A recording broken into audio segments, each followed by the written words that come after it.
So good morning students. So our today's topic is properties of vector addition. So first point is that vector addition is commutative in nature. So that means a plus b vector is equals to b plus a vector. That means if we add b vector with the a vector, or if you add a vector with the b vector, in both the cases you will get the same resultant vector.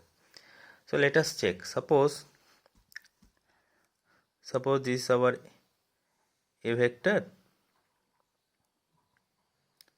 and this is our b vector. Okay, so let us first join a plus b. So this is our a joining a, this is our b vector, this is our a, this is our b vector. So this will be our resultant vector. Resultant vector is always from the tail of the first vector to the head of the second vector. So this will be our a plus b vector. Okay, correct. Now again join b plus a. So first in this case we have to draw the b vector. So this is our b vector. Then we have to draw the a vector. Now in this case, so this will be our resultant vector, a plus b. B plus a. So you can see that both these two vectors, this vector and this vector, these two vectors are same vectors. Their direction is same and their magnitude is also same. So that means a plus b vector is equals to b plus a vector. Proved. Now second point is that vector addition is associative in nature. Associative in nature means a plus b plus c is equals to a plus b plus c. That means if you first add a plus b vector and then if you add c vector, the result will be same with this case. Okay, in this case you have to add first b plus c vector, then you have to add the a vector.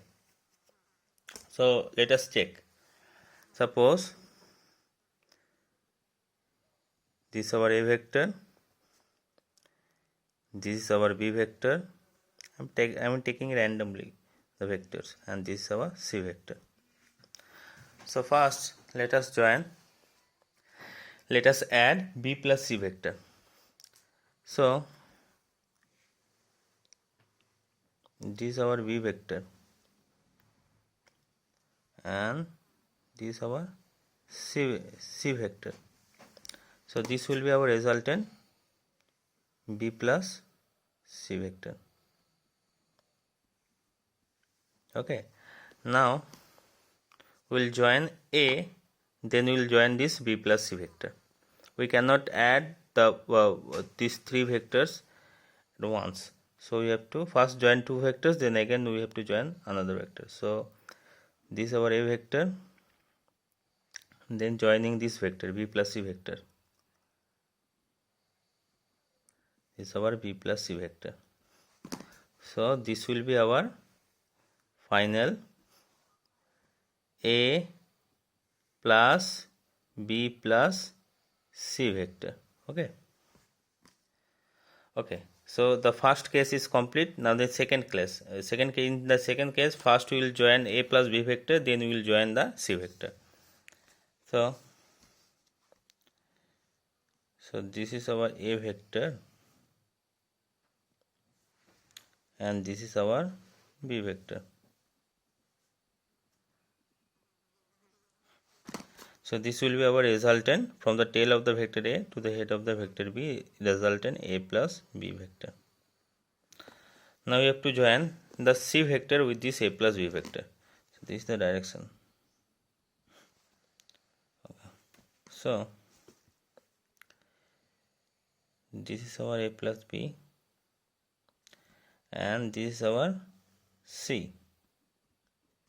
This is a plus b. So this will be our resultant vector a plus b plus c. So you can see that in both the these two vectors are same because their direction and the magnitude is same. This one and this one, these two vectors are same, their direction is also same and their magnitude is also same. So you can say that a plus b plus c is equals to a plus b plus c. Okay, so that means vector addition is associative in nature. Now the next point is that the next thing is that collinear vector. So what are the collinear vectors? Collinear vectors means if we have two vectors and if they are in the same direction, then those two vectors are called collinear vector. So collinear vectors mean vectors along the same line are called collinear vector. Now the beauty of the collinear vector is you can add their magnitude directly. Okay, suppose collinear vector means the vectors having the same direction. Suppose you have a first collinear vector, vector A, whose magnitude is 5, and another vector B, whose magnitude is 4. So the beauty of collinear vector is that you can directly add their magnitude. Okay, so since they are in the same direction, their magnitude will be added, and their magnitude will be how much? 5 plus 4 is equals to 9. Okay, so a plus b, the magnitude of the a plus b vector will be 9. So when we will solve the any problem, our first priority will be to make them a collinear vector. Okay, then their addition multiplication will be very much easier. Okay, and if two collinear vectors are in the opposite direction, then their magnitudes will be subtracted. Okay, suppose if the same vectors a and b, the magnitude of the vector A is 5 and the magnitude of the vector B is 4, but in this case they are in the opposite direction. So what will happen? So in this case their magnitudes will be subtracted. So what will be their magnitude? 5 minus 4, that means 1. 5 minus 4, that is means 1. But what will be the direction of this vector? Magnitude is 1, A minus B vector. So what will be the direction? The direction will be direction of the vector having the direction will be same with the vector whose magnitude is greater. So that in this case the direction will be in the right side. Okay, so for opposite direction magnitudes are subtracted. The direction of the resultant is in the direction of the vector having greater magnitude. So in this case direction will be this one. Okay. Now next case is perpendicular vector. So what are the perpendicular vectors? Perpendicular vectors means two vectors having an angle 90 degree between them are called perpendicular vector. Okay, so if two vectors, so if this is a vector and if this is b vector, if they are having an angle 90 degree between them, so then they are called perpendicular vectors. Okay, so in this case a and b vector are perpendicular vector, and the formula for perpendicular vector is mod of r is equals to root over of a square plus mod of a square plus mod of b square. So where did I find this equation? This equation is derived from your basic equation. You know this equation, mod of r is equals to root of a square mod a square plus mod b square plus 2ab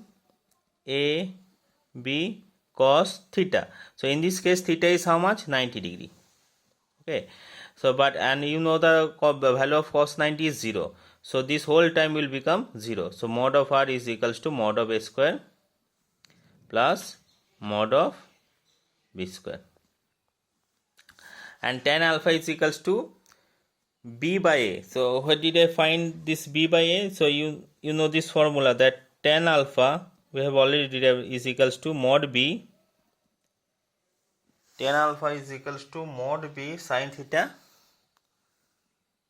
Okay, so in this case theta is 90 degree by mod a plus mod b cos theta. Theta is 90 degree. Now look, Sin 90 is 1. So mod b into mod b into 1 is equals to mod b.